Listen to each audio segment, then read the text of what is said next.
So, hi everybody. Thank you for joining us today on this session. And I just want to, before I get started, I just want to let you know that if you want to ask a question, we're happy to take questions because it will be interactive. Of course, all your mics and video cameras are turned off. This is a webinar. And we would be taking questions either through the Q&A option, which is available at the bottom. You'll see a little icon that says Q&A. When you type the question in there, it's easy for us to answer the questions and go through the questions. So we're more than happy to answer your questions. We want you to ask questions. But if you're on a mobile device and you're going to find it difficult to thumb the questions in, you can also look at the other icon called raise hand. And when you click on raise hand, I will get to see it on the right and then open up your mic. And then you can just ask a question to Nupur directly from the phone, I guess. Great. Do not use the chat for questions because we might miss it. And for those of you that join later, too bad. I guess you'll miss this announcement of mine. I'll repeat it again at the end when we take questions. So great. Awesome. So let me not just waste too much time. Let's get started and get into it. I'd like to start off by doing a little short introduction of Dr. Nupur Agarwal. I actually know her for the last, I think, 5 or 6 months. It's recently this year we met, and I was very happy to even do a couple of workshops. I think I did one on EFT, and there was another one on general gratitude I did with Ashish and Nupur. And it was really nice. And I'm happy that she's doing these conversations, and I'm hoping, really hoping that she also chooses to create. I mean, if she can, pre-recorded courses fund on school. Yeah, absolutely, Rishi. That's on the list as well. So thank you so much for having me here today. It's Yes. amazing. Thank you. Yeah. I like to have quality trainers, and you are definitely qualified as a quality trainer coach. Thank you. Thank you so much. And thanks to everybody who's taken the time out to be here, guys. Really appreciate it. Thank you. Yeah. So just a little introduction. As I mentioned, Nupur is a qualified doctor who now works in the field of mind-body medicine. She's a mindfulness teacher and a medical hypnotherapist. For over a decade, she trained and worked in hospitals across India. Early on in her career, Nupur was drawn towards the power of mind and its influence on health and well-being. Uh, Based on her extensive work with orofacial conditions such as cancer, Nupur observed that diseases, that is, conditions, do not occur in isolation and nor do they cure. There exists a link, a vital link between what manifests at the level of the body and what goes on in the mind. Passionate about the mind body connection, Nupur combines her medical knowledge and experience with her skills as a mindfulness teacher and a clinical hypnotherapist to offer an empowering therapeutic experience. She has offered mindfulness and hypnotherapy to patients at St. George Hospital in London for the last 5 years. She also sees clients privately in London and India. I'm assuming that's through Zoom, although she is in India right now. So that's the short introduction about Nupur, and let's just dive into this. And first, let's get to know her and let's hear her version. So, for the past 5 years, you've been working with people diagnosed with cancer specifically. So, tell us about your journey. Let's start with that. Yeah, Rishi. So I have been working in this space for the last, I would say, 15 years. But specifically as a mind body in the mind body medicine, where I have been doing a lot of mindfulness related work with the people who were diagnosed with cancer. And this happened when I trained specially in mindfulness, clinical mindfulness in London. And that's what I then took to the hospital where I was and started helping patients who were already seeing their specialists, who were going through their surgery, they were going through their chemo, radio, and there was a big gap, which even the clinicians, realized that there is something that nobody was able to address, which was a part of their emotional well-being, their psychological well-being, and beyond that, because yes, we had counselors, we had therapists, But there was mindfulness is actually practiced in a group setting a lot of times, even though we started doing individual one-to-one sessions with a lot of patients. But the very fact that there was a sense of community and something like mindfulness, which was a very new form of meditation that was introduced to them. So there was a lot of positives that came out of that, and their ability to manage their symptoms, their ability to manage their emotional and psychological stress, and the entire gamut of emotions that a person goes through with such a diagnosis and the journey. And for me, what started happening was that it started, kind of creating a lot of awareness on the human spirit, the resilience of human spirit, and how much each patient had to offer to somebody who was going through a similar diagnosis. So it was amazing that mindfulness spread like almost like a beautiful perfume in the room, where all of us were kind of, immersed in the same energy field that was uplifting everybody. It was beyond the mind and the psychological aspect. There was something deeper. And as it started unraveling, there was research being happening simultaneously. So we also started to realize, and one of my research papers got awarded as well. I did work of mindfulness helping a cancer patient who was extremely needle phobic. And this person was not able to go through their vital life-saving treatment because of needle phobia, and how mindfulness actually helped her to go beyond. So there is so much power in this therapy, and that's why, not a therapy, I would say it's a way of life. And that's why we decided, you and I thought we should do this today for the community. Yeah, which brings my next question. I mean, you just shared something like that. So can you share in this particular case what mindfulness is, first of all, and how does it help somebody, and especially just diagnosed with cancer? Like you just said, you had this experience. So can you just dive into that a bit?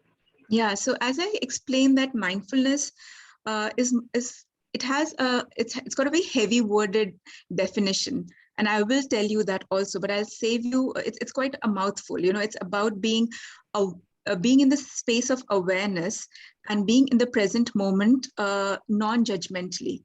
So, when you hear it, it sounds like a mouthful. It's like, oh my God, what is that?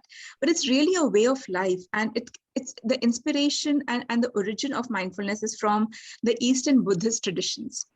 So the Eastern Buddhist practice of what Buddha was teaching and what Buddhists practice, that's a beautiful practice. Now, this practice was adopted, and we have a Zen monk, Thich Nhat Hanh, to thank for it. So if anybody has read his books or heard his talks, he is a very, very, he's who brought the mindfulness to the West. And then Dr. John Kabat-Zinn, he's the one who actually started to research a lot of aspects of mindfulness in helping patients with chronic conditions like depression, like anxiety. And these were people who had been on medication for years, but they were not able to see any turnarounds with them. And when they introduced something as powerful as mindfulness, the breakthroughs were fantastic. Now, in simple language, mindfulness is about being present to your experience in this moment. And that means not resisting it, not denying it, but just being in this moment with the way you are feeling. And this seems very simplistic, but when it is actually when you start practicing it, you start to realize that half of our lives, or more than that, we are spending either in the past or in the future. And for somebody who's going through a very a challenging diagnosis, that itself adds a lot of burden to the disease process. That adds a lot of burden to the recovery. So it becomes very challenging to deal on a day-to-day basis. So present moment awareness with non-judgment. And as you asked me a very important question, that when somebody is diagnosed with this condition, as cancer, whether it's breast cancer, this is Breast Cancer Awareness Month. So we obviously, cancer of any form for that matter, whether it's breast cancer or cancer with at any part of our body, the first time when somebody is diagnosed with it, it's almost like they were hit with a ton of bricks, because there is such a fear factor that's associated with this. And also, the person goes through an entire range of emotions, of questions. Why me? What did I do to deserve this? Did I have bad karma? What did I do in my past lives to kind of, go through it? So there is an entire range of emotional, in fact, you kind of don't even listen to what the doctor is saying because you have zoned the doctor out, and you're just going through your own processing of it. And at this point, what mindfulness teaches us is that allow your experience to be what it is. Don't deny yourself the fear. A lot of times you'll hear in therapy, in coaching sessions, people say, no, you need to get over this feeling. You need to get over this fear. You need to get over this emotion. But in mindfulness, the approach is what you are experiencing in this moment is your reality. That's the truth. And that's the truth that you need to understand, embrace, and allow. So how do we move beyond our mental and emotional challenges is not by resisting them, it's by accepting them. And that is one of the first tenets of mindfulness, meditational practice, that don't resist what is. And so that's the first space when somebody gets diagnosed with it. Allow them the space to just embrace and accept that this has happened to them. Because unfortunately, in our medical fraternity, it's spoken very harshly, it's spoken very bluntly, So in fact, that's the reason I would encourage everybody who is on this call today, let's not wait for our lives to come to a point of crisis to adopt practices like this. The more we start with living more holistically, more in more space of awareness, the more we can be ready for these challenges, because life as we know it is up and down. If it was a flat line, we would all be like flat, in grave. So because it's a up and down, it's got that ups and downs, and that's what mindfulness teaches us. Embrace the ups and embrace the downs, and that's what the practice is. See, I see. Okay, so it sounds like I'm just trying to see if meditation is a practice that I do. Is mindfulness similar or different, or how would you reply to that? I mean, It's very similar. It's very similar. Meditation has, there are a lot of ways in which we meditate. In mindfulness, our meditation is about being aware of this moment and being aware. So a very beautiful practice that I do with my patients is that, okay, so you're feeling a particular state. Right now, you're feeling fear, feeling fear is a different thing from actually being aware and saying that I can see that I am fearful. I am aware I am fearful. So when you are in the space of awareness, how you relate to your present experience is not that usually we are swallowed, we are swarmed, we are almost engulfed by that energy of sadness, fear, anxiety, or stress, or worry. And that's what becomes our state. But in mindfulness, we say that whatever you're experiencing, become aware that that is a state that's come. That's the state you're experiencing. And that's the state that's going to also pass. Because if I ask you, Rishi, 2 days back, what was your emotional state? Or what was the thought that you were thinking? It's very difficult for us to remember that, So in mindfulness, we understand that thoughts happen, feelings happen, emotional states happen. We validate them. We don't push them away. We don't resist them. We see them, but we realize that we are not this. I am aware of my sadness versus I am sad. And the more we start to separate and create this gap between who I am and what I am experiencing, the more relief we start to feel. But this, of course, is a meditation practice. And towards the end of our session today, I'm also going to guide our participants in that meditation practice. But it is a meditation of experiencing the mind, the body, the feelings, all as a part of our big canvas, and not stopping the thoughts or stopping the feelings. Typically, that's what a lot of meditation practices do. all right. What would you suggest to someone who's going through the treatment of cancer? How should they approach life in their healing journey? Like with mindfulness. Just can you talk a little bit about that? Yeah, absolutely. So as you are going through the journey, it's really important to understand that It's a process. With cancer, a lot of times it takes, it's not like, it takes time. It takes time to heal the body. And a lot of times our focus lies on the illness. I would really request people to start shifting their focus from illness to wellness. And that's a very, very powerful way of living life, because also we realize through mindfulness practices that whatever we tend to focus on, it's almost like that's the space that tends to grow for us. But if we can come into a space of neutrality, into a space, into an entire space of vast awareness, that starts to enhance our healing process, because we are not looking for cure here. We are looking for something which is more healing, which is more broader. So what I say is that imagine if there's a beautiful white wall in front of you, and that's a pristine white wall, but it has a black spot on it, and that's typically how our lives feel, that with that black spot of cancer, it can be all engulfing, that we can completely stay focused on that black spot, or we can slightly distance ourselves from that and see the entire wall in its totality. You know what I mean? So understand that, yes, you have this diagnosis, you're going through your life, you're going through this journey. As best as you can, step out of the victim mode, because a lot of times I see patients very rightfully have got into that despair, complete despair and victimhood. So it's very important to accept that state has happened, but we don't need to dwell on it forever through the journey. We can step out of this and live a life where we focus more on the wellness.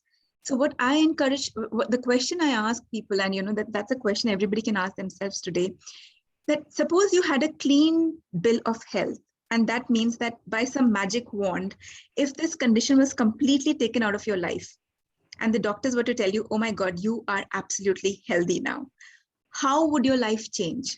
What are the things that you're going to start doing in your life? Spend some time thinking that, and now don't wait for anything else to happen, but start living that way.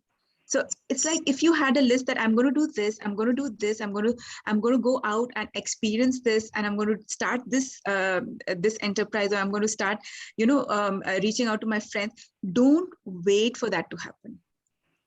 Don't let the passion go out of your life. Start living as if that's happened. And that has created huge shifts for people. And also I would really recommend practicing certain modalities like gratitude. So the wall is white and there is a black dot for sure. We are not denying it, but understanding that there is so much more to you and to your life that is working beautifully well. So dwelling on those aspects of life is so powerful. There are people who, maybe don't have access to that kind of healthcare that you have. Maybe they have people who don't even have a roof over their head, and they're actually living on the floor of a hospital to get their treatment. The more you understand that there is always something to be grateful for, and mindfulness can help us in that, because the moment we come into alignment, the moment we come into the present moment, we understand that, in this moment, there is so much more that's going on in our lives. And I also encourage people to drop the label of cancer. Just drop that word and then see, how do you feel? I'm not saying drop the treatment. Continue with your treatment. Continue doing all that you have to do medically, but don't obsess over that. It kind of almost feels like a label that has been stuck on our foreheads, and people feel the weight that they're carrying of that word itself that's so heavy. So, very, very small practices of practicing compassion, which we will come to, practicing gratitude, and just being aware that in this moment, there is so much more in my life that I can focus on, and living with a lot of love. There's one more thing, Rishi, which I would like to really share today, is that it's a very fear-based diagnosis. It brings on a lot for people. Like with breast cancer, there can be so much. If you're going through surgery, people experience a body shaming, if they go through mastectomy. With all other cancers, when you have had, it's very debilitating physically, emotionally, mentally. So there's a lot of fear. It's a very fear-based experience. And that's what we need to start turning around. We need to start doing things. On top of that, I also see people get into they obsess over detoxifying. They obsess over diet. They obsess over, doing things, supplementation, and they go all out there, but they do it from a very fear-based energy. And even the people that you are seeing, your doctors, if so, be very mindful that what I am doing, the people I'm interacting with, is that generating more fear in me? If yes, then don't go that way. And that's why mindfulness helps us, because it kind of takes us deeper into our own intuitive process. It starts to open up an expansive space of intuition. And from there, we don't make choices based out of fear, but we make choices based on our internal GPS, what feels right to me. Does it inspire faith in me, or does it inspire fear? So I would say be very mindful that anything that's you're being told to do, but you're doing it from a very fearful vibe, take a pause. Pausing and then doing is more important. And as best as you can, do things out of the joy and the love of doing them. In fact, I've just been working with a patient who was on a particular diet, and he was told not to have anything other than raw vegetables and things like that. And he loves rice, and I was like, he loves to eat rice, he loves to eat vegetables, Indian style cooked like that. And I was like, what, it's fine to follow a diet. I'm not a nutritionist, it's not my space to say that, but don't deny yourself the things that you love. Don't completely stop things, as long as they are not causing anything. Already with chemo we are taking so much internally, which is obviously also kind of a toxin, but it's helping at some level. Then why do you deny yourself the little pleasure of having a little bowl of rice and khichdi and sabji, if that makes you happy? So allow your focus to be shifting from fear to joy and love. That's very important. By the way, do you follow any? Sorry, am I hearing it? Sorry. Do you follow any spiritual practices, and what do you recommend, if at all, to the Yes. audience? So I have been a practitioner of mindfulness, and that took me deeper into Advaita. That's the non-duality. That's the non-dual path that says that, the dualities that we experience in life, the good, the bad, the pretty, the ugly, the rights and the wrongs, there is a space beyond that. So it's like a non-dual space. It's Advaita. And Sri Ramana Maharishi, is one of the gurus, and my guru is is from the same lines, descendant from that lineage. And that actually has helped my practice of serving my patients and the people I have the privilege to work with, because that space tells you that you are not just this mind-body complex. We are fixated with our physical presence, with our physicality, with our minds. Yes, it's a very important part of our human experience. We cannot deny this aspect, but is there a space beyond that? Is there some place beyond that that exists? And for me, that was because it was my path, it was my spiritual practice. And it was beautiful because I started seeing my patients as not just this mind body. And so there's something very beautiful I would like to talk about also here, is that when you see somebody differently, the way they respond to you is also different. The way they start to shift and change and heal is very different. If somebody's seeing you only as a mind-body complex organism versus somebody who's seeing you as a vast space of awareness and energy field, beyond this, what we are actually the tip of the iceberg, but there's an entire iceberg to us that is our essence, that's our energy field. And that energy field does not have any illness. That's a whole complete space.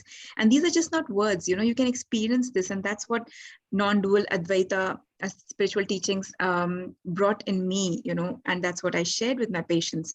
So there is this concept called observer effect. And that's a very interesting concept. It comes from the quantum physics.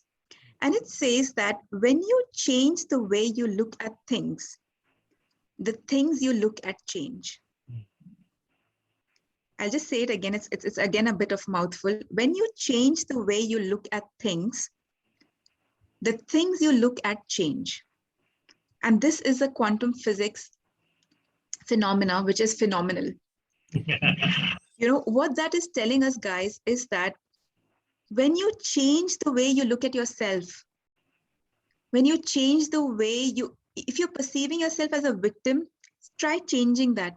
And when you change the way you look at things, the thing you look at will start to change. So if I change the way I look at my patients, the way they will respond to me started to change. They were coming from a much more expansive space. And then we took it even deeper that, okay, you have this tumor in your body. All efforts are being done to fight that tumor. But can we dissolve the fight? Can we dissolve the resistance? And can we embrace that tumor? Can we love that tumor? Because that tumor is also a part of our body. So when we change the way we look at the tumor, the way the tumor started to respond also started to change. Because right now it was all through animosity, resistance. Why are you here? You need to be drilled out of the body. You need to be extinguished. And this is a very different paradigm of approaching our condition. Versus when we start embracing that, okay, this mass of cells, this tumor is in my body. Why do I have to hate it? Why do I have to resist it? Can I change my approach towards it?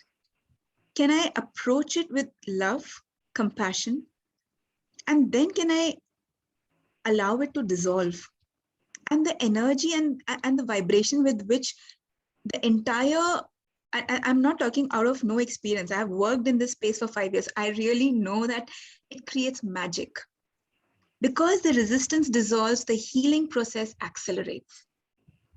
And people start getting insights for their own condition. We as a society tend to outsource our bodies to healthcare workers. When we feel sick, this is not a plumbing or an electrical job that you can get an electrician and plumber to fix. We need to really get out of the fixing mindset. We need to start owning our bodies, owning our spirit, and see what is the way that we can heal. So observer effect is something that, came into my life at a point when I was deep into one of the meditation practices. And it has really shifted, because then we move from resistance to acceptance to loving and embracing. And that's the shift that happens. I mean, I don't know, but, it's like something, of course, not related to cancer, but I'm trying to think of an experience that happened with me, for example. Yeah. Just like please share. Yeah. So I had was diagnosed with a weak heart. My left ventricle was enlarged, and I was on medication, and I was told, you can't do any excessive work, or can't run around, can't go up a flight of stairs, but just chill, basically. And I was living that life for almost a decade. So from 2010, I was diagnosed with the problem. And in about 2018, I really went through a lot of fatigue. I was tired. And the doctor said, you have to do a heart transplant operation. Oh. That's the only solution for you. Now your heart is really, it's enlarged, and there's no other option. And I was like, shit, I want to die, man. Forget this. I don't want to go through this. And there was a point where I was wanting to I got off the list. You kind of get on a list so that in case somebody has, I think, if they're brain dead, when the body is still alive, then you kind of become available. I mean, if the family is okay to donate the organs, you can kind of be on the list. So I was on a list, and I got off the list because I was shit scared about what's going to happen. And I'm sure. and somehow I was okay with death. I just didn't want suffering. So like death is like, okay, game over. It's like it's over. But I didn't want to suffer.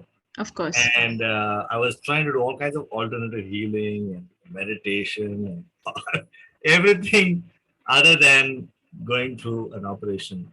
And in 2019, I think it was I was doing access bars healing. There was a healer that was local to where I stay, and I would call her and say that, look, I really want to get out of this thing. I want my heart to become back to normal. And you talk about the tumor, about how you're looking at it. I'm thinking this fellow will come back and let him heal.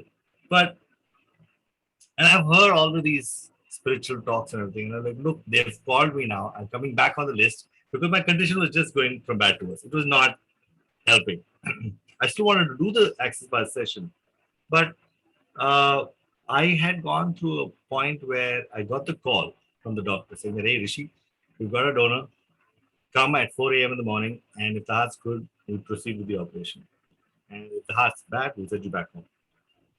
So I was like, holy shit, I have to go for this operation. So let me call my therapist and ask her what to do. And she said, this is your decision. You have to figure this out yourself. I said, but what do I do? She said, ask for a sign. And I was like, ask for a sign. What does that mean? She said, just sit down quietly and just ask for some sign. Whether I should go for it or not and see what happens. And I was sitting there like, okay, give me a sign, give me a sign, give me a sign. And I was like, at that moment, uh, uh, the phone call came back in my memory. It was like, you know, the doc said, if the heart is good, we'll proceed with the operation. And if the heart is bad, we'll send you back home. And at that moment, I said, that's the sign. If this is meant to be, the heart will be good. And if it's not meant to be, it'll be a bad heart. So I don't have to do anything. And Wow. they say, you know, people. This was an interesting experience that happened in my life because they say, I surrendered and all that stuff. For me, that's grammatically incorrect. I would say the right way to say what happened to me was surrendering happened. Happened. Yes. It just happened because there was no I involved to intellectually process this information. Now, the doctor said, if the heart is good, then we proceed. It was just like at that moment, I was chill. I mean, no tension, no stress. And physically also, I was like super relaxed. Absolutely. All the anxiety just freaking disappeared. Wow. And then I went to the next day for the operation and I was chill. Right? And the doctor said, hey, can we take a photograph? I said, sure. Hey, can we do a little prayer? I said, yeah, sure. And Rishi, we're going to take you into the operation theater now. You're going to have all these pipes in your throat. You won't be able to talk. When you wake up, whenever you wake up tonight or tomorrow, whenever the operation's done, you'll be like, won't be able to talk. We'll do some tests and then we'll take out the pipes. I said, okay, good. And then I knocked off.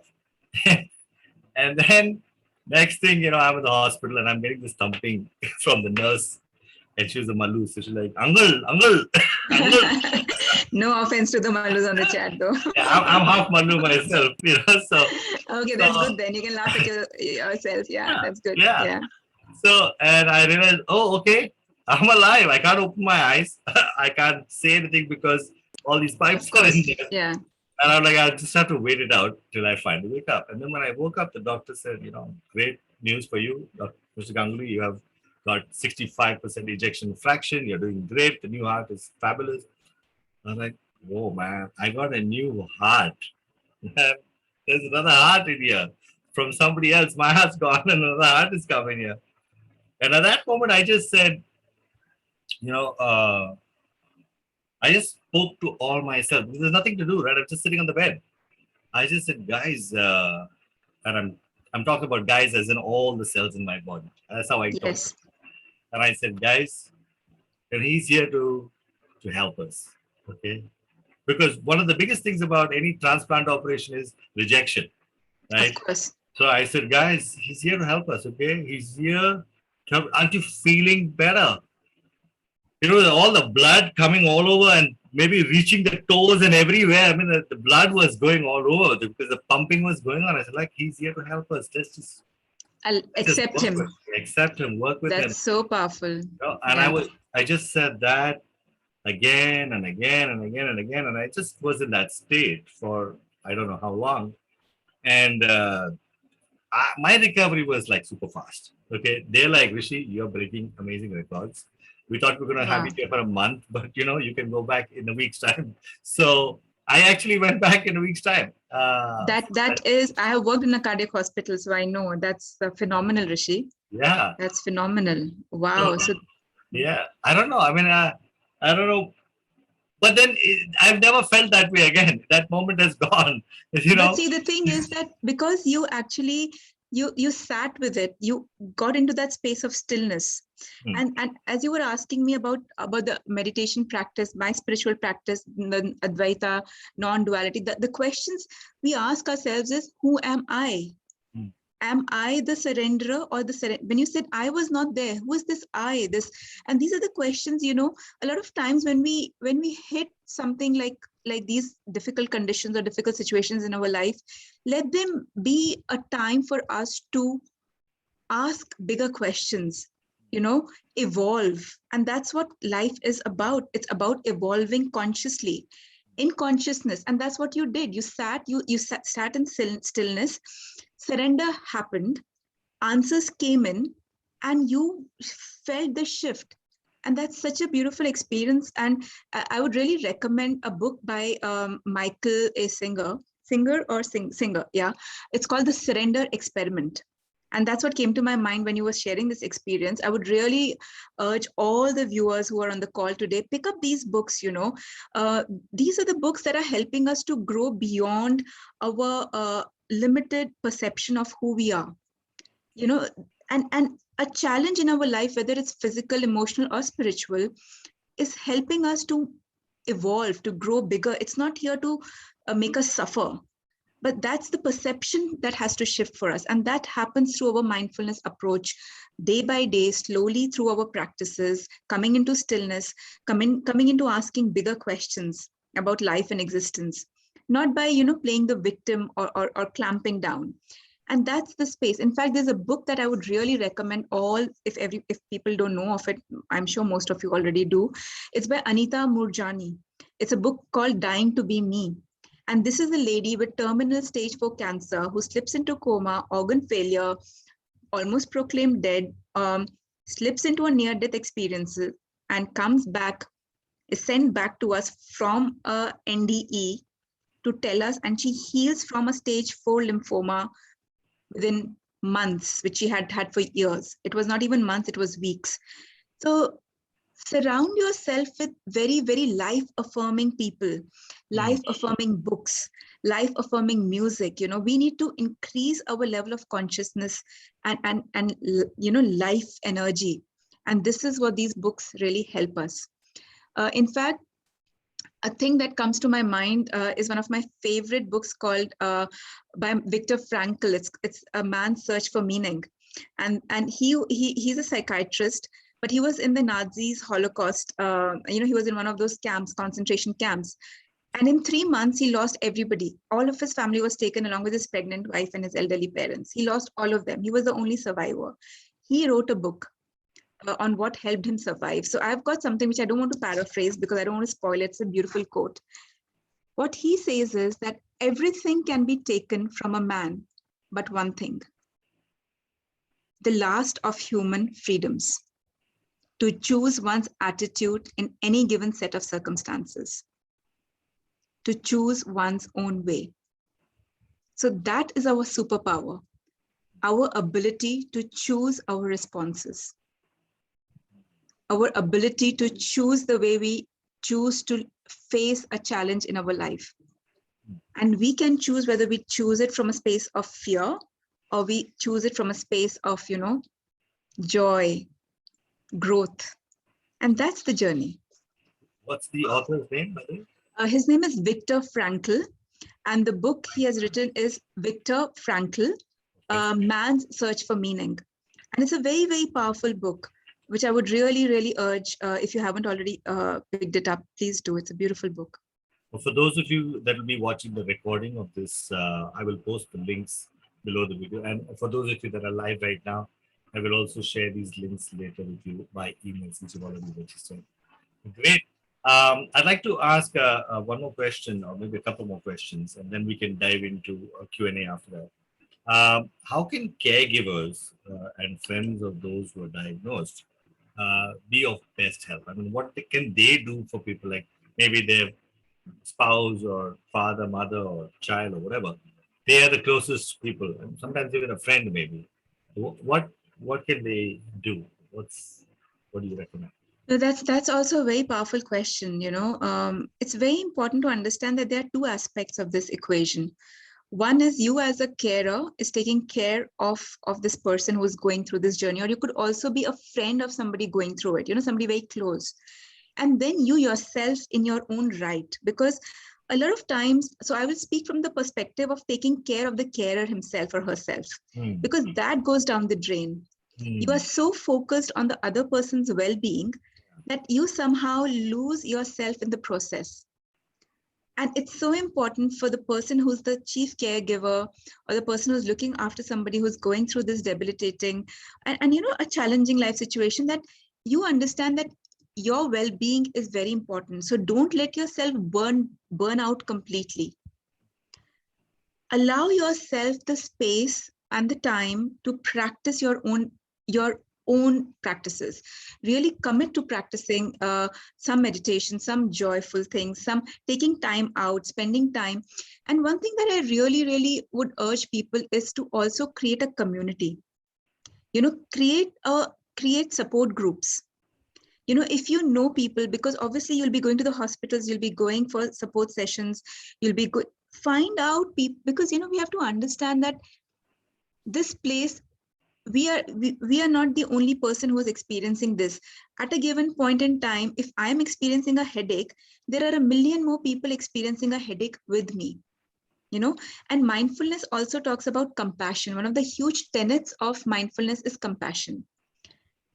And that's what we practice, that I, as a carer, can I be a part of a support group to take care of my own sanity? Don't completely burn out in the process. And when you are looking after the person, remember that your job is to remind them who they really are, that they are not a victim, that they don't have to feel that this is the biggest punishment of their lives.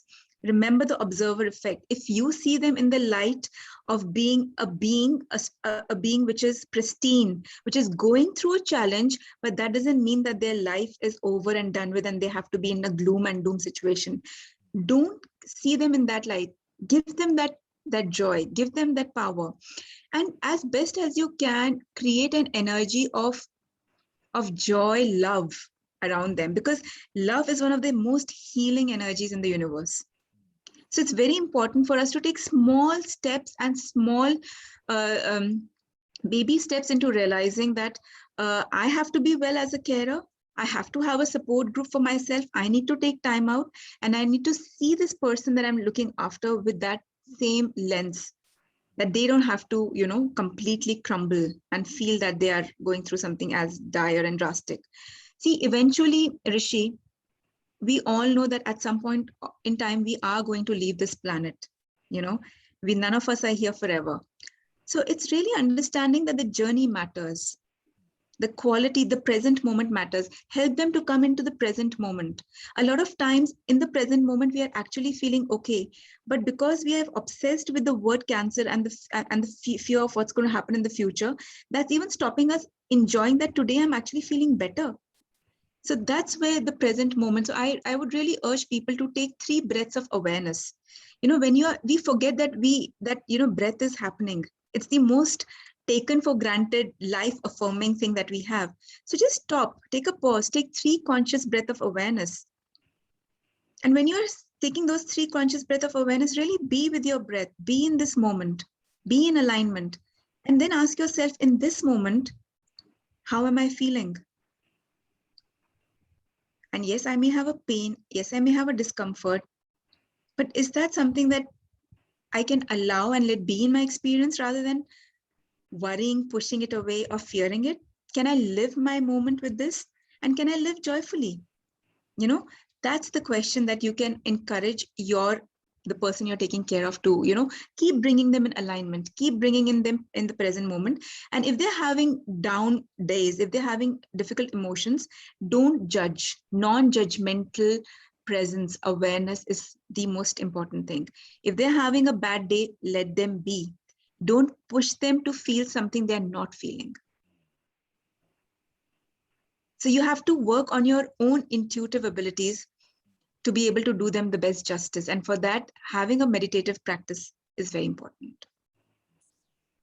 One more question into meditation practice. What if somebody, and I know one of my friends is here, gets cancer, gets okay, and then gets cancer again, right? Or is just fearful of the fact that it can happen again. Maybe not having it again, but if they're just fearing that it might happen again, uh, what should they do? Is there So anything? yeah, so when somebody is in remission, typically the fear, they live with a lot of fear that what if, and that's a very valid what if that they think of, that again takes them out of the present moment. So, that's again, and it's a muscle that we are building every time we are doing practices. And it's not just one practice. There are many practices which we do in mindfulness to eventually make this our default mode, the present moment. That becomes our default mode. But, approach remission as remembering your mission. Ask yourself, what is it that makes me passionate? What is it that's adding life to my years, not years to my life? What is it that I'm so in love with to do and to be with, that it doesn't matter whether I have the next day for me or not. This day is feeling so fulfilled. So let remission be a time to remember your mission, to remember your passion. And the more you are in that energy field of joy, love, and really doing things with that awareness, the more you'll start realizing that the future, which is anyways a concept, the more we go deeper and analyze what is future, it never comes. The future doesn't exist. It never comes. It's always this moment. It's this. So really recognize the nowness of this moment, that it's so now that there can never be a history or the future of this moment. This is the only moment we live in. And that's the space where we have to empower ourselves. And don't deny the fear. The fear comes, see it coming, be aware that the fear has come, be aware that it's there with you, and then notice that it will also pass. Like everything that has come has passed. Our thoughts come and go, our emotions come and go. So, that's the practice that we cultivate, that there is a space within us that we are, and everything else is superficial to our presence, coming and going. And that's what mindfulness is all about. There's one beautiful story I would like to share before we go into the practice of meditation. I recently came across a very beautiful concept called Ubuntu. Now, Ubuntu is an African term that says that I am because of you. Now, there's a little story behind it. So there was this anthropologist who was studying a very ancient tribe in Africa. He was studying the culture, the habits of this tribe. And this guy stayed in this tribe for a longish time. And just before he was leaving, the day before he was leaving, he decided to do something nice for the children of the tribe. So he assembled a beautiful package of gifts and, put a lot of goodies in that and things which he had carried from his country and some local fruits, like a beautiful basket of gifts. And he put it under a tree. And he gathered these kids that he had become friends with. And he said that, okay, guys, he drew a line on the mud. Okay, I'm talking about this African tribe. He drew a line on this mud, on the earth below. And he said, okay, this is your starting point. We are going to have a race. And whoever runs and reaches this tree the first will get this hamper, right? So he started saying, okay, everybody get set. 1, 2, 3, and go. Something amazing happened. All the children started to run holding hands with each other. They all held their hands and they started to run towards the tree. And they all reached the tree together and picked up the hamper. And this guy was gobsmacked. He said that, why would you do something like that when one of you could have actually run faster and got the entire hamper? And what the kids said that was that, you know what, how can I enjoy this basket of goodies if all my friends are upset that they can't access it? I will not be able to enjoy it. And from there stemmed the word, South African term called Ubuntu, which says that we collectively thrive. I am because of you. And I found that so amazing because, you must realize that none of us are alone in this journey. Whatever journey we have, we are all here, and we are all here because of each other. Imagine if you didn't have this t-shirt. Now, we don't know who got this t-shirt for us. Imagine the water. If you start thinking, none of us could be here without the help of so many people who have created a life for us. So similarly, when we are going through a dire diagnosis like cancer, let's remember that we are not alone in this journey. There are many people supporting us, but there are also many people who are in the same boat. So let's extend our compassion. So today, if I'm feeling down because of a stomach ache, because of something that's wrong, let me include everybody on the planet who has stomach ache today. And let me send out a prayer, a blessing to everybody collectively. You know what happens magically? You expand from your me-ness to the we-ness. And that expansion itself heals because you have grown, and you will experience this, the energy expands. And the more you expand, the more expansive we become, the more the healing happens. So remember Ubuntu, guys. I am because of we are. I see a bit of a challenge with my Zoom. I don't know, it's behaving weird. I'm going to try and log in from my phone. So just give me a second. Yeah. Hopefully this should work. Okay. You are from the phone and the... Yeah, split personality. Let me see what's wrong. So I can answer a question that I'm seeing. Badal has asked a question. So my guru's name is Muji Baba. He's my spiritual Advaita teacher that I have been following, and he's from the lineage of Ramana Maharishi of Advaita philosophy on non-dual path. And you can find a lot of videos of Muji on YouTube as well. And his teachings are very all-encompassing. They touch upon all aspects of our lives, whether it's health, challenges, or emotional challenges, all aspects of it. Great. Do you see any other question? I think there was another question of protocol for caretakers, which we have answered, but in the Q&A session, we can come back to it if there's anything that we need to address more. So are you able to open the Q&A? Because my system is not opening the Q&A. I can open 2 Q&As. I am not sure if there are more than that, but yes, I could access 2 Q&As. Okay, so and we'll come to that also more. Let me just tell people something seems to be a problem with my computer. If you want, you can use the Q&A button to ask questions, or you can even raise hand, but I'm not too sure if I can see your hand. Let's see. Beautiful attending this. No. No, I can't see hands raised. Okay. So there's a raise hand option and questions which you can ask. Let me see if there's a chat here. Thanks for answering my question. Okay. Yeah.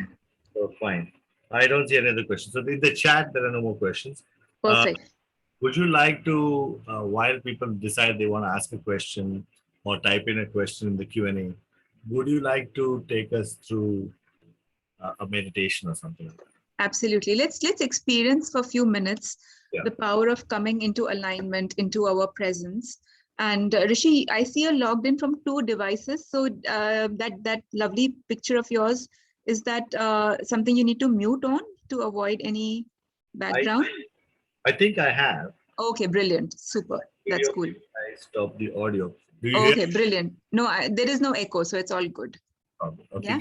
Okay, so shall we experience a few minutes of stillness and presence? Yeah? Okay. All right, everybody. So closing your eyes, if that feels all right to you. But just maintaining a soft gaze by lowering your eyelids, looking at the floor below you. But just disengaging from the visual field, just to come more within. Just to connect with yourself.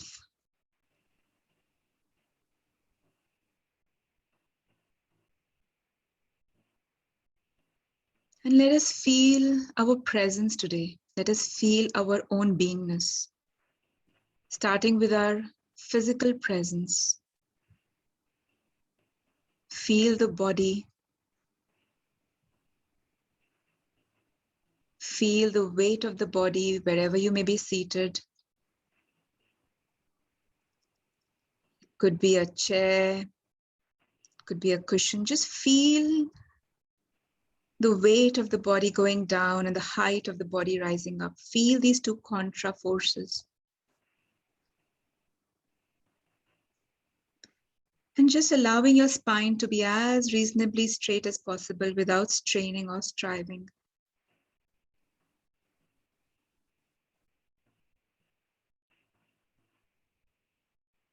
And let us feel a presence that we call me. Feel yourself in this body. It's almost like I say, let's become central from mental. It's almost like descending down from our mind space where we tend to be most of the times, down to our heart space.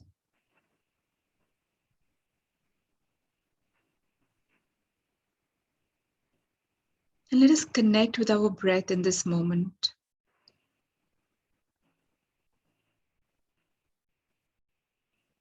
Becoming aware of our breath moving into the body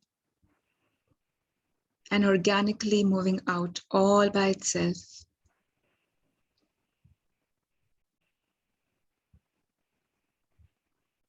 Noticing that for most of us, the breath moves all by itself, quite effortlessly.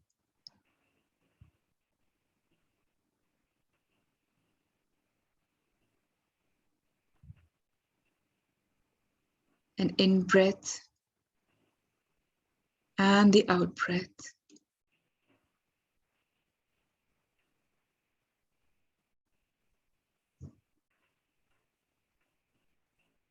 And if you become more aware of your own breath in the body right now, in this moment, let us realize that our breath is never in the past and never in the future.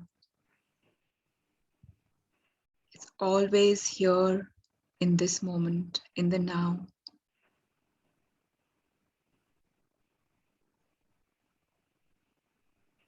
So whatever your experience is in this moment, just allow it to be without striving to change it, resist it.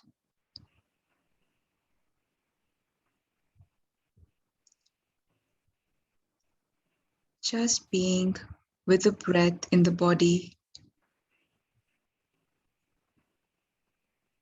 with the sensations and with the feelings.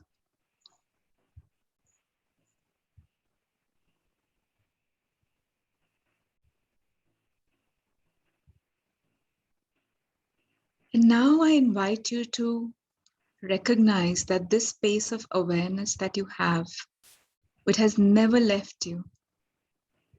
The awareness that you are is aware of things, multiple things at the same time.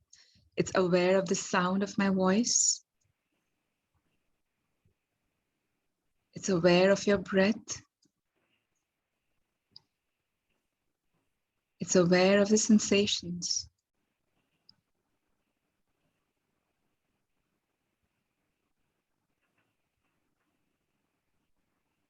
So what is this awareness that's beyond the experience? Includes the experience, but is beyond the experience.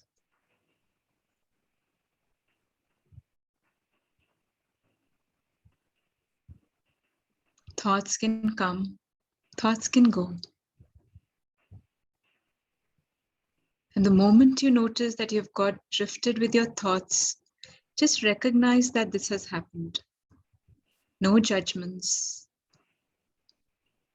Just bring your awareness back to your breath. allowing thoughts to just float across your awareness like clouds, clouds floating across the vast sky.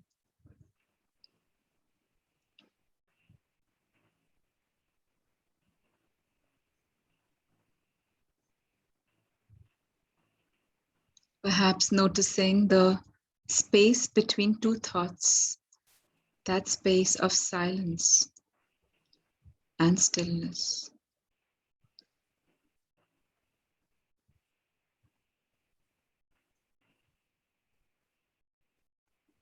And every time you feel that a cloud has come to stay, perhaps a dark cloud, just know that your awareness is sky-like.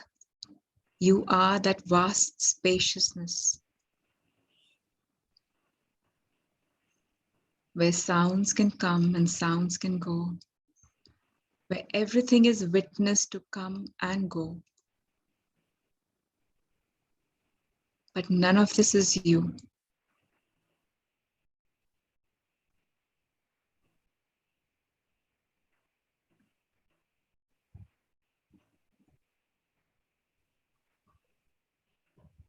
Just allow yourself to be that awareness, the sky-like awareness, allowing emotions to come and go, thoughts come and go. Using your breath as an anchor in this moment.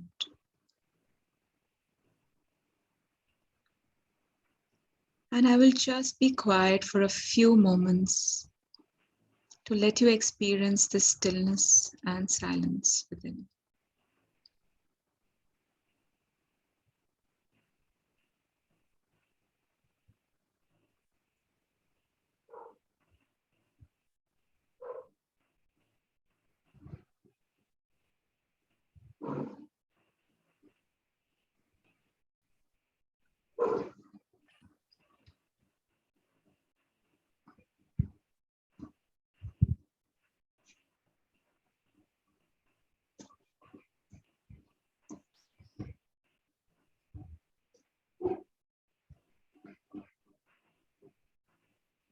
And whenever you're ready, just opening your eyes and seeing how the beingness is right now, or re-engaging your gaze if you were just looking below.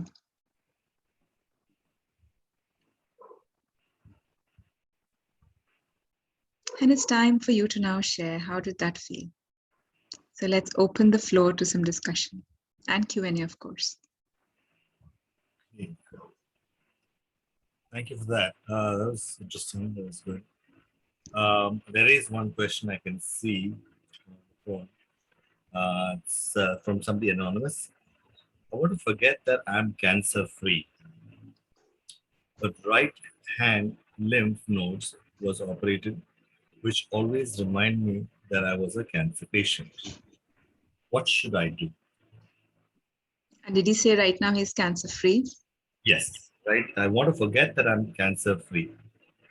He says, I want to forget that I'm cancer free.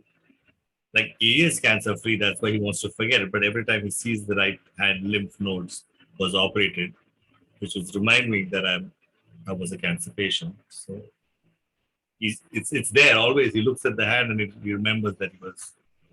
I So guess that's, that, yeah, I get the question now. So it's very important to embrace our experience and not wash over it, because that's been your journey. So how can you actually, it's almost like denying a part of you that exists. So I would say that don't try and forget that. It's a part of you, it's a part of your life. Embrace it. Embrace it and move on with that acceptance that I went through a journey. It's a life experience. Let's see all of our challenges as life experience. So it's like almost when you have a breakup. Yes, you went through a relationship, you had a breakup, and now perhaps you're married to somebody else. You don't talk about that, but that doesn't mean that you have to completely negate something. Allow, and the more we are accepting of our life experiences, the more we can live happily and holistically. In fact, a scar in your hand can be such a wonderful reminder that, what, This surgery helped me to heal. There is a scar here because of a surgery that happened. And because of that surgery, I'm well today. So be in gratitude for that scar. Embrace the scars. Let's embrace our scars. A lot of women have had mastectomy after breast cancer, and they are not able to accept their bodies. They have moved on. They don't have cancer now. They're cancer free. But because a huge part of their body is missing, which is almost associated with their femininity, we consider the symbol of feminine. Breasts are a symbol of our feminine existence. Now, imagine, how do we deal with that? How do they deal with that? By understanding that there is more to them than just that aspect. Embrace the fact that you are the way you are now, but it hasn't diminished yourself, your presence, who you are, because we are not just, that's exactly what I was saying. When we anchor ourselves in these practices, we realize that we can allow something to be not there. We can accept something missing very beautifully without, it takes a little bit of practice. It takes a bit of engagement, but you can, I would say, embrace all your scars. Don't hide behind them. Don't deny them. Awesome. If you have a follow-up question, I don't know your name since you wrote it as anonymous. If you have a follow-up question, feel free to ask. And if anybody else wants to ask a question, you can just go and tap on the hand icon. I think you'll see that under more. It says raise hand, a yellow color icon. And then I'll just open up your mic and you can then speak directly to Dr. Nupur. We'll give them a half a minute to see if they have a question over there. Give some time to the person to see if he has a follow-up question.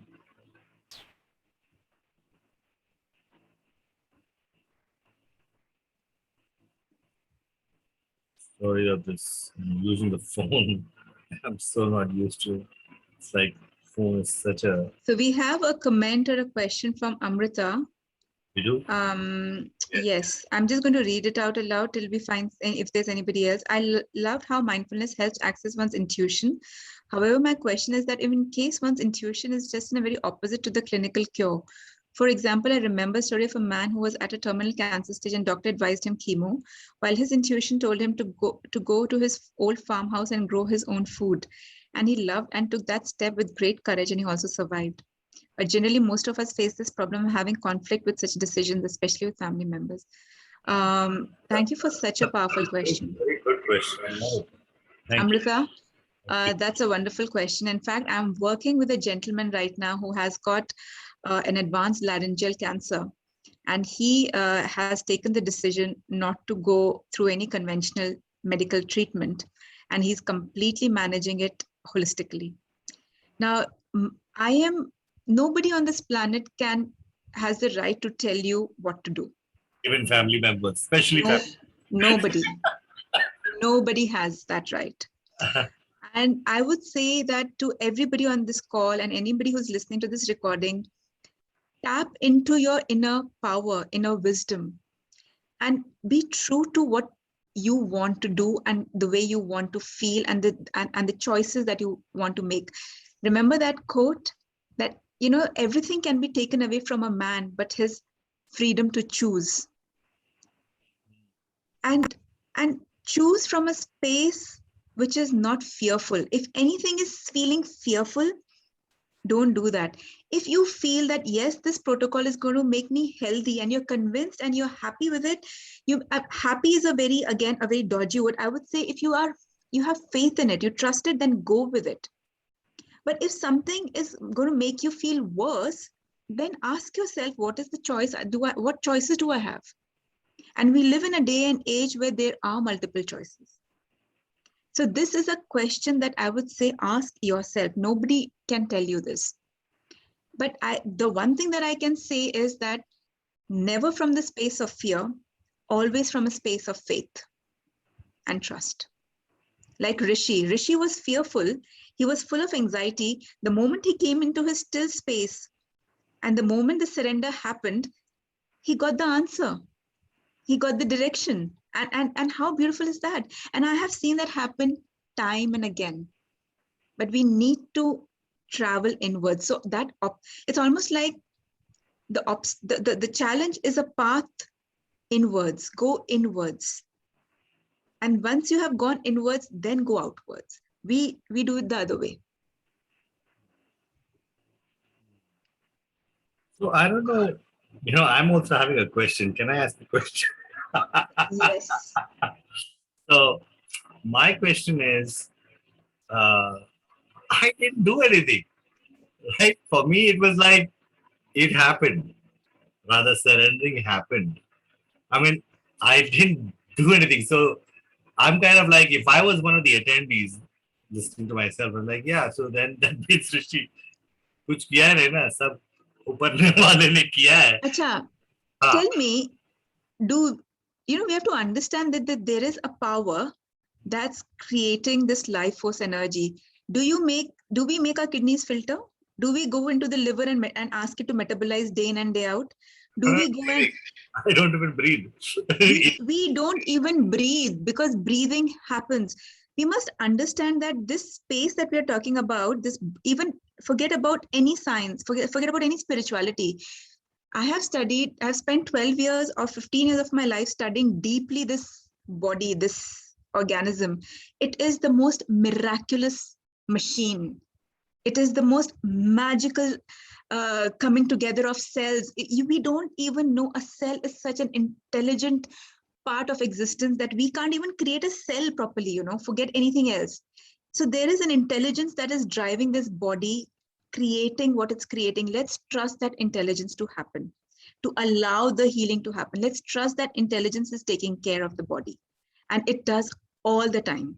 Now, Rishi, when you said I didn't even do anything, we don't do anything anyways, but we feel we do. We do. We think and worry and fear comes in more than anything else, that actually thwarts this organism. Otherwise, it's quite capable of healing by itself. When we cut ourselves, the cut heals. All that we need to do is make sure that it's covered sometimes and it's not in. The body heals by itself. The body knows. The body keeps the score. It knows. Now you entered even an intelligence field even beyond this. That intelligence field that is holding it all together, you entered that space in that moment of stillness. And everything happens. I can say this, but people will say that she's just being like, speaking woo-woo. But trust me that what Rishi is saying is the fact. You just need to enter that alignment. And once we enter that alignment, things happen. That's what I'm saying. What I'm saying is, here's the catch in what I happened to me. I didn't align. You did. You did. You sat there. You sat there with an intention, and you sat there. Unless you would have sat there with stillness, you wouldn't have accessed that space. So that's the doing. That's the only doing that's needed. That's such a small doing. That's what I'm trying to say. The doing is just that intention that let me sit today. And you know what? The more you practice this, then that sitting will also dissolve. You will become. Mindfulness is walking meditation. You are aware of every step with awareness. You are aware of every action with awareness. But in the beginning, like everything, like we study A, B, C, D, E, and then we form sentences effortlessly. In the beginning, it's a practice. And your doing was, Rishi, sitting on that mat with stillness and asking and just allowing the alignment to come. But that's only doing. Yeah, okay. But I was trying to be in allowance for freaking 6 months. It happened just, 7 hours before the operation was going to happen. But I would say that those 6 months led up to that moment, Rishi. The attempt and business. Yes, so you have to also understand that sometimes one thing leads to another, and it's not like, it's not like, sometimes it can be like a aha moment, and sometimes it can be a gradual unfurling, unraveling. And that's the beauty of the process, that it's very bespoke. What happened to Ramana Maharishi, what happened to Rishi Ganguly, what happens to anybody else. You're like comparing me with that. I'm like, whoa, Ramana Maharishi and Rishi Ganguly. No, why? See, we have to understand that's how we diminish ourselves. We all are that conscious awareness, but we just choose to play it small. Let's not play it small no matter what our life challenges are. And perhaps those 6 months led up to that moment of complete release for you. And it could happen in 6 days, it could happen in 6 hours, it could have happened just in that meditation for somebody. But it's a beautiful journey. And a lot of times my patients tell me that, you know what, getting this diagnosis was the most, they have said the word beautiful experience of my life. And I have also worked with terminal patients. And on the deathbed, also they say this, that, you know what, the amount of growth and the space that I am in today actually wouldn't have happened had I not gone through this journey. Oh, that is something I would acknowledge. I happen to be too. I felt that the heart transplant operation was the most. You have these moments, right? Like when your first son was born, and all of these moments that you cannot forget, right?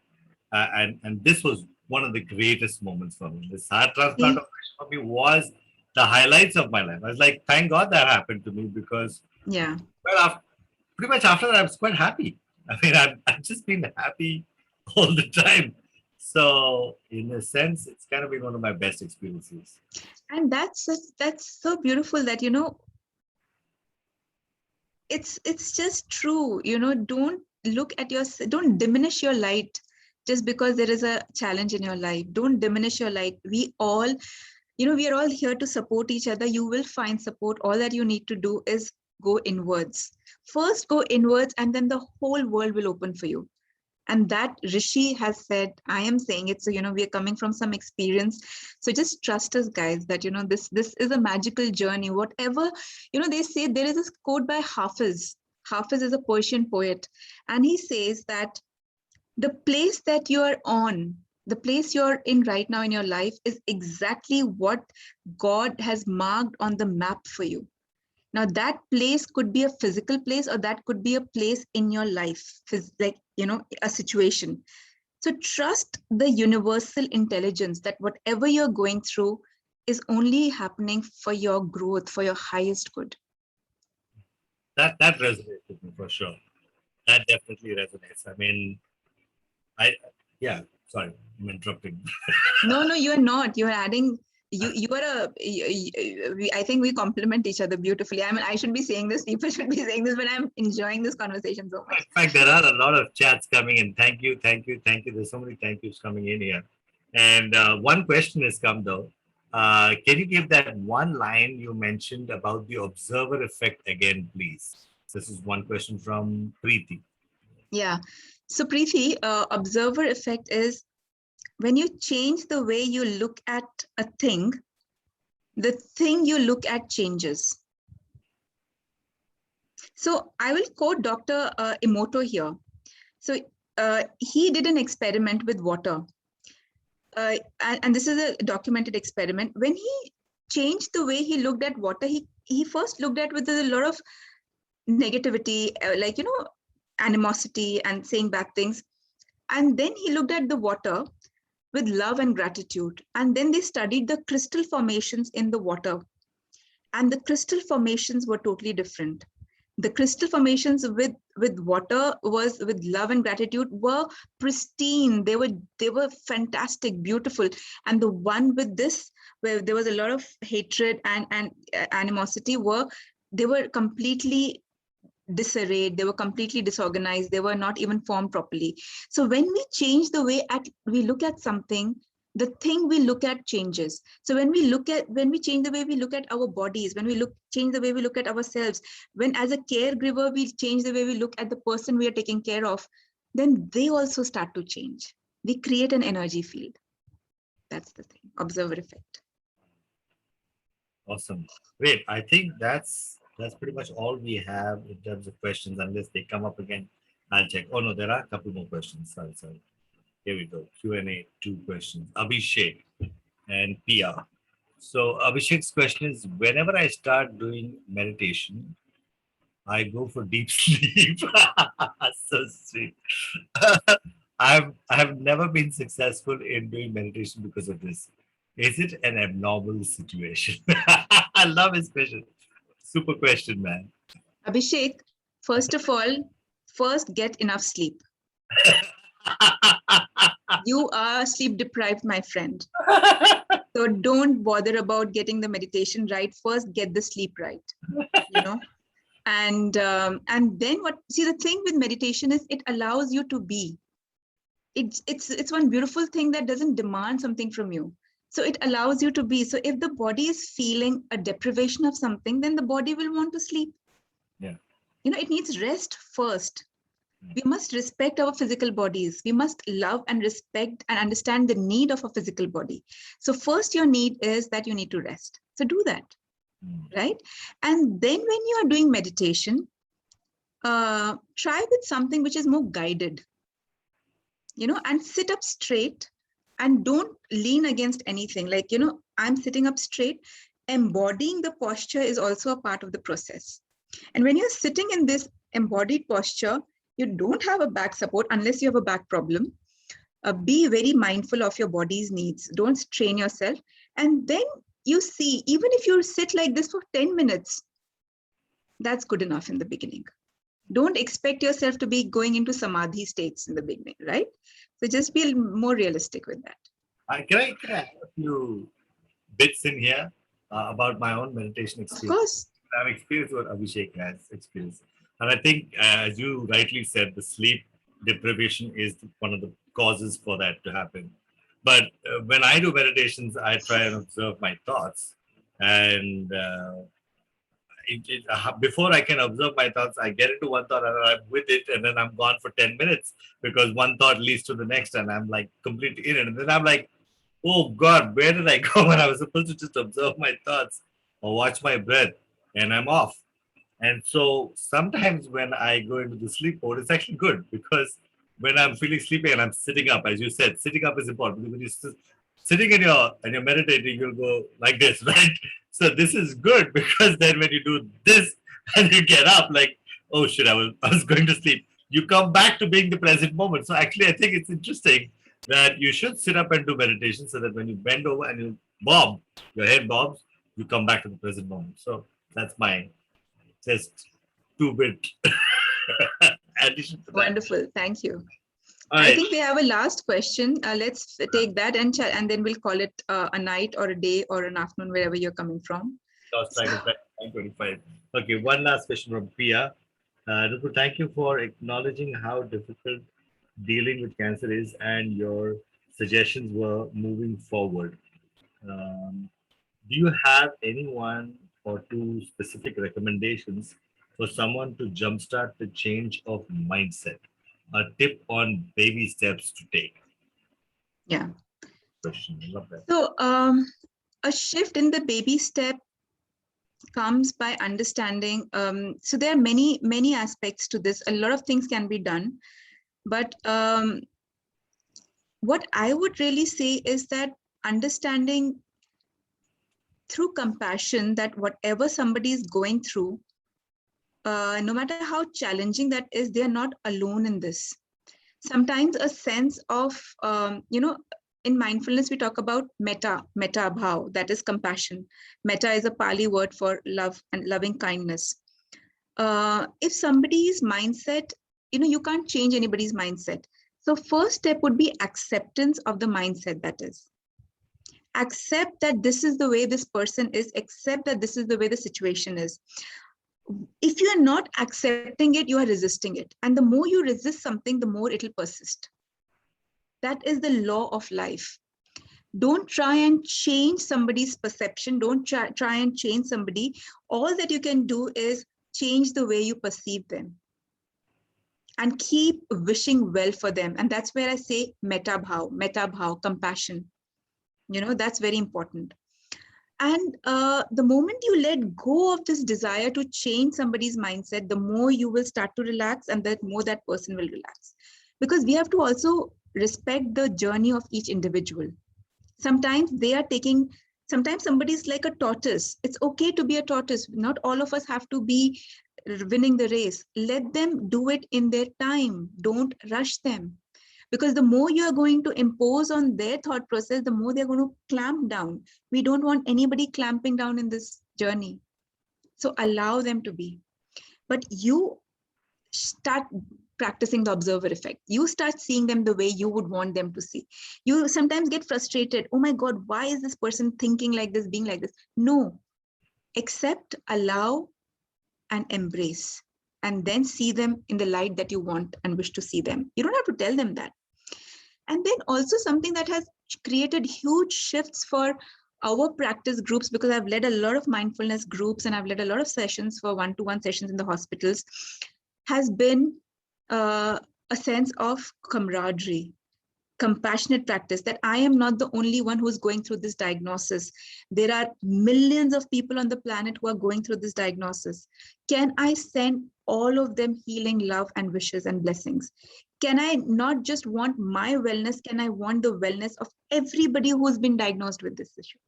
And there are millions of people who are. I am not alone in my condition.